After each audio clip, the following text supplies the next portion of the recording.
নমস্কার, আপনারা দেখছেন কালিয়াগঞ্জ কুলিক নিউজ। দীর্ঘ এক মাস রোজা রাখার পর আজ পবিত্র ঈদ উল ফিতর উদযাপন করল মুসলিম সম্প্রদায়ের মানুষেরা। সারা দেশজুড়ে আজ উদযাপন হল পবিত্র ঈদ। সারা দেশের পাশাপাশি কালিয়াগঞ্জ ব্লকের ধবাইল গ্রামেও শান্তিপূর্ণভাবে পালিত হল ঈদের নামাজ।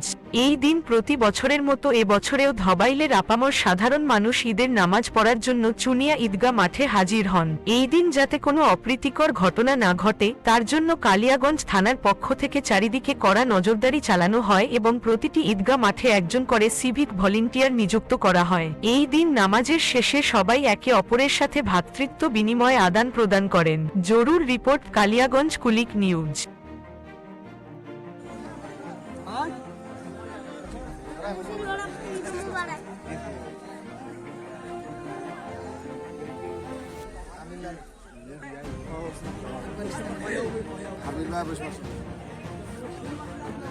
আসসালামু আলাইকুম।